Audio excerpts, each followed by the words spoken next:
Welcome to Medscape. I'm Dr. Andrew Wilner, reporting from the virtual American Epilepsy Society meeting. With me today is Dr. Colin Josephson, Assistant Professor of Neurology at the University of Calgary. Dr. Josephson had some very provocative data suggesting a relationship between enzyme-inducing anti-seizure drugs and cardiovascular disease that I wanted to learn more about. Welcome, Dr. Josephson. Thank you for having me. It's an absolute privilege to be here. Appreciate it. Thanks. Dr. Josephson, what prompted your study? Let's start there. Yeah, it's a good question. From population-based analyses, we know that cardiovascular risk factors such as hypertension, dyslipidemia, type 2 diabetes, atrial fibrillation, all of these conditions are more common at the time of diagnosis of adult onset epilepsy than in age-matched peers. And when compared to the general population, we know that people with epilepsy have higher rates of ischemic heart disease, TIAs, hemorrhagic and ischemic strokes, anywhere from 1.5 to even tenfold higher compared to the peers. And a recent systematic review did suggest that some of the pro-atherogenic properties of the enzyme-inducing anti-seizure medications may attribute to some of this risk.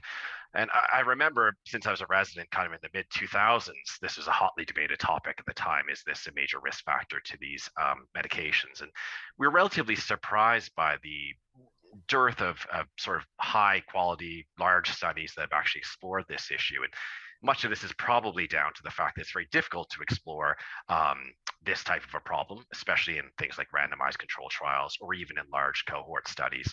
So now that we had access to large population-based studies, big data methodology, we felt that this question actually would be ripe for the taking at this point and for further exploration. So this really kind of drove my desire to see, with using the newer big data methodology, to see if there really is an association, and if so, what's the extent of the said association. Well, I was particularly interested in your paper because a number of years ago I did a research project on comorbidities in people with epilepsy, and we did find that they seem to have more not only psychiatric illness, which is well known and something we have to address in the clinic, depression and anxiety, but more hypertension, diabetes, and it's explained some of it by genetics, maybe. There's some crossover with diabetes, but atherosclerotic disease and other comorbidities is really hard to explain. I remember people asking me, well, how do you explain that? It's like, I don't know. But it never occurred to me, frankly, that it was the anti-epileptic drugs. It's an awfully hard thing to measure. And atherosclerotic disease is a very difficult thing to get a baseline on. If I go into the doctor tomorrow and I do a treadmill and, he says, oh, you're fine. But that doesn't mean I don't have a lot of plaque, that's just sort of waiting to present itself. So saying someone doesn't have cardiovascular disease versus they, obviously symptom, you can even have cardiovascular disease and be asymptomatic. So I think I'm very impressed that you were able to approach this. Well, let's see. So let's skip to the bottom line and then we'll go back. How's that? So That what did you sounds good. find? Yeah. So what we found was that the hazard of a composite outcome of cardiovascular disease, which included TIAs, ischemic stroke, hemorrhagic stroke, and myocardial infarction, was about 21% higher in those that were chronically exposed to enzyme-inducing anti-seizure medications compared to those patients with epilepsy that weren't. We were also able to perform what we call a weighted cumulative exposure model, where we can actually look at the dose. We can look at every single prescription. We can look at the cumulative exposure to the medication and what effect the dose has. Interestingly, we also found that there's a dose response. So those that were exposed to double the dose had 1.5 times higher risk of cardiovascular disease than those exposed to 1 times the dose. So what the recommended WHO dose was for that. But it is also crucial to note that a hazard ratio is a relative risk, essentially a relative hazard. And what we noticed was that when you look at the absolute hazard over time, so as they accumulate that hazard of disease, it really started to become clinically significant between about 10 to 15 years after exposure. So at this point, the risk or the hazard in people with enzyme-inducing agents was about 7% compared to those that were not exposed to them, so about 4% in that group. And then by about 20 years out, it increased to about 12% in the enzyme inducing users versus 7% in those that weren't.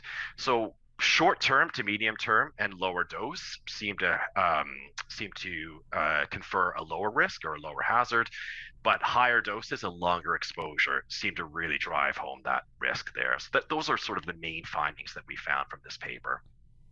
But this is really critical because for many patients, epilepsy is a lifelong disease requiring lifelong treatment. At least so far, we don't have a medication that makes it go away. So you can see that this is going to affect many patients with epilepsy. So give us an example. What were the non-enzyme inducing drugs that were the comparator for the Mhm. enzyme inducing drugs? Absolutely. So what we used for the comparator medications were ones such as lamotrigine, levetiracetam, lacosamide, um, perampanel, brivaracetam, and valproic acid as well. So we used any medication that were not enzyme inducers. So those would be essentially the main components of the non-enzyme inducing group would be those medications in particular. And I guess the enzyme inducing ones would be the older drugs, phenytoin, carbamazepine, drugs like that, phenobarbital. Exactly, yeah. So phenytoin, primidone, phenobarbital, carbamazepine, as we mentioned, even medications such as topiramate at higher doses can be an enzyme inducer as well. It's a weak inducer, but it is, and medications like oxcarbazepine as well. And part of what we did was we also performed a sensitivity analysis where we looked at the strong inducers. So again, carbamazepine, phenytoin, primidone, and phenobarbital versus weaker inducers, medications like topiramate, oxcarbazepine, ezecarbazepine. And interestingly, we did see a comparable risk irrespective of the degree of enzyme induction. So leading us to speculate perhaps the simple effect of enzyme induction, irrespective of the degree, does seem to confer risk to our patients as well. Yeah. All right, so I'm going to go to more difficult questions now. So I have a patient, she's been on carbamazepine for 10 years, and I want to know, is this a problem or not? Is there any biomarker that's going to answer that question for me? That's also an extremely good question and one that we're hoping to study further as time goes on. I think for patients like that, it is very important to look at underlying cardiovascular risk factors. So part of this analysis, what we did was we looked to the degree to which dyslipidemia in particular, because there is pretty robust evidence now to suggest that enzyme-inducing anti-seizure medications do increase the risk for dyslipidemia. So we looked at that in particular and found that that probably mediated about 5% of the overall risk for cardiovascular disease in these patients. So even though it's relatively low, it still is significant. And I think in these patients, we should be paying very close attention to the cholesterol levels. So drawing cardiovascular risk factors such as cholesterol levels in these patients would be very important. As well, because of the pro-atherosclerotic properties potentially of these medications, we can start to look at things like C-reactive protein or homocysteine as well.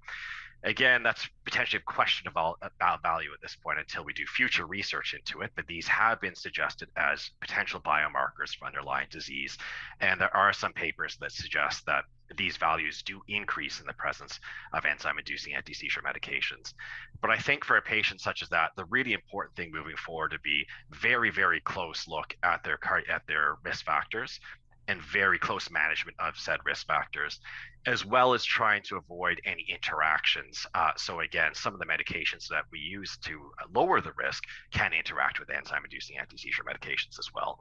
So maybe we may have to adjust doses as well in the presence of the enzyme inducers.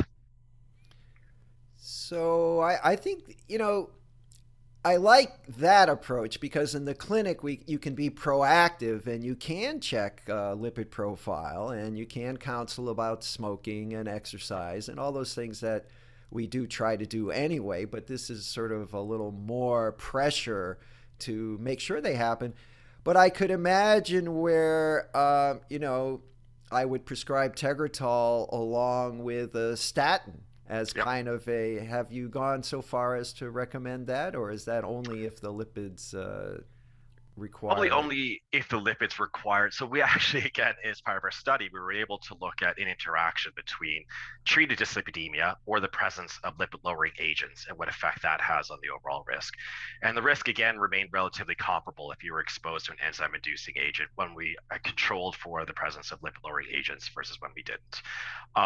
So again, this is not, unfortunately, not the cure-all for this type of risk as well. So I think obviously if they do have dyslipidemia, we do need to treat it. But it's probably not going to be the sole answer to this issue in a patient that does require it lifelong. So is the relative risk, this increased hazard of 1.2 or 1.25, something like that, is that enough to push you to a non-enzyme inducing anti-epileptic drug, all other things being equal, which they never are, but if they were, Exactly. so what do you Exactly. do?